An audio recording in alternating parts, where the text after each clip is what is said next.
Upon taking office, I also ended the weaponization of law enforcement against religious believers and pardoned the pro-life activists thrown in jail by Joe Biden for saying prayer.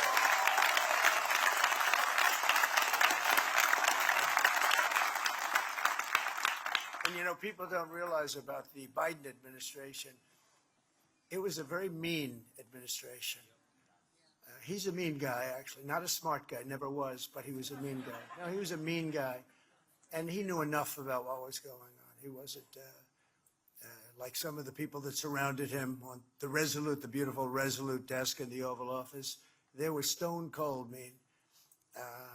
But Joe Biden and the Biden, they were mean people. What they did to people, what they did to J6, what they did to so many people, they were mean people. These were really radical, horrible people. He was a man who wasn't overly mean that I saw, but boy, he became really mean, and his administration was one of the meanest we've ever had, and that's why they're out of here. And people, they're having a hard time getting jobs, and that's the way it should be, because they were bad. They did tremendous disservice to this country, including allowing 25 million people from jails, from prisons, from mental institutions, drug dealers, all over the world. They were entered our country from jails. The prison population of Venezuela was emptied out into our country.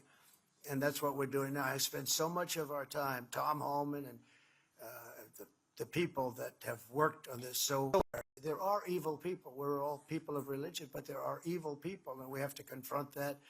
I just give my love and hope to the family of the young woman who was stabbed this morning or last night in Charlotte by a madman, a lunatic. Just got up and started. It's right on the tape.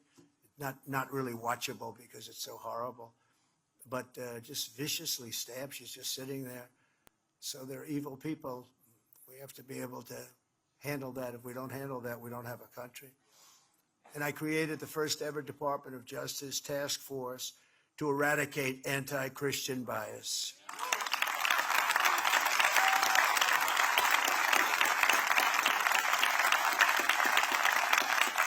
Anti-Christian bias, but we're ending that rapidly. I will tell you, it's a whole.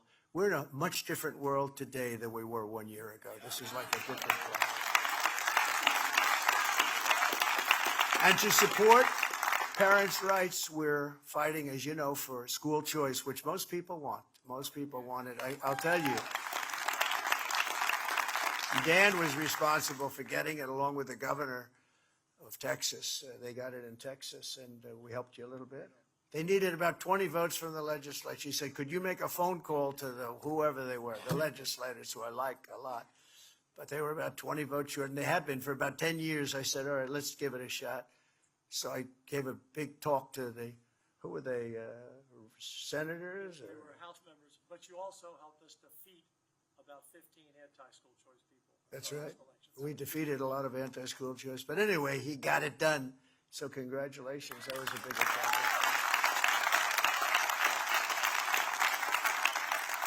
But as part of our tax cuts, we've created a massive tax credit for school choice scholarships so that you can send your child to a school that shares your values, and you get tax credits and all sorts of good things happening. And I'm also taking action against anti-Semitic and anti-Christian bias in our institutions of higher learning. You've been watching that play out.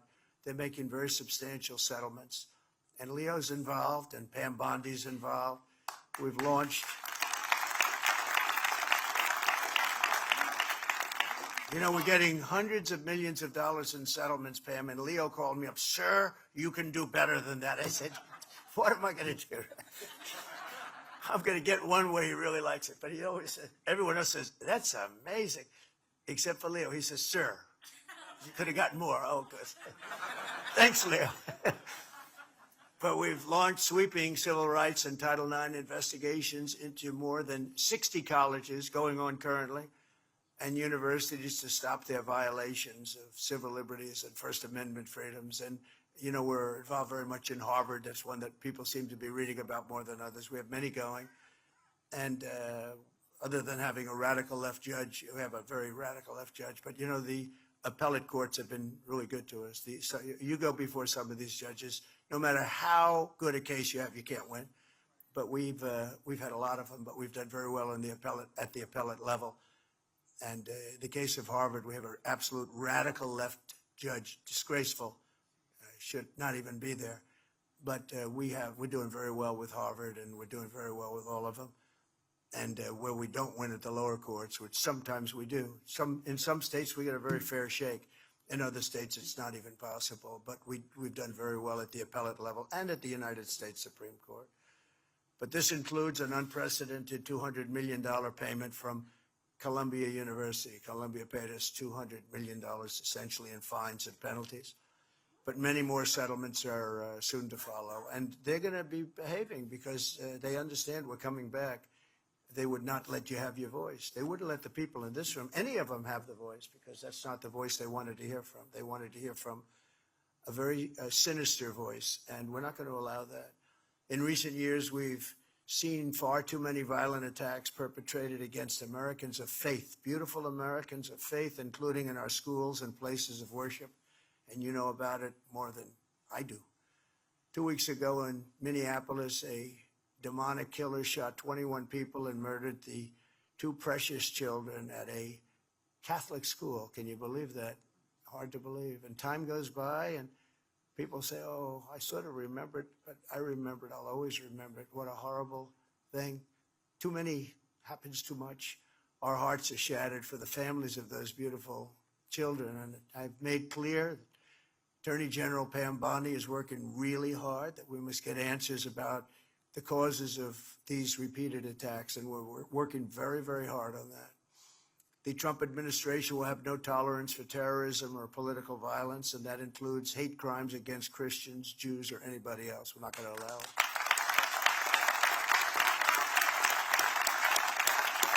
Many cases going out and killing again, cashless bail, and you try and reason with people like in Chicago with the governor and the mayor. You try and reason with them, and it's like you're talking to a wall. It's just doesn't, I assume it's just a political ideology. They're not stupid people. It must be an ideology that's just buried in their head and you can't do a damn thing about it. And we'd love to go into Chicago and straighten it out. You know, Washington, D.C., you'll be happy to know, is a free and safe zone. It's so safe right now.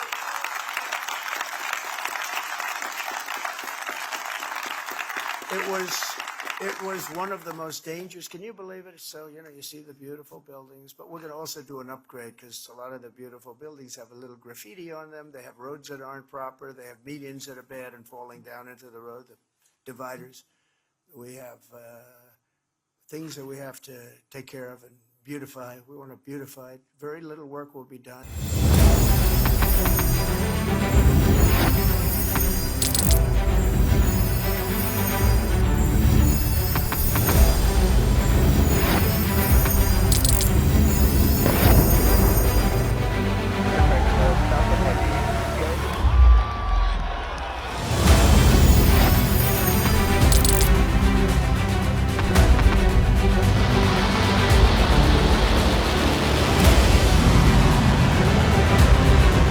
Been fighting so long and so hard that they don't know what the they're doing.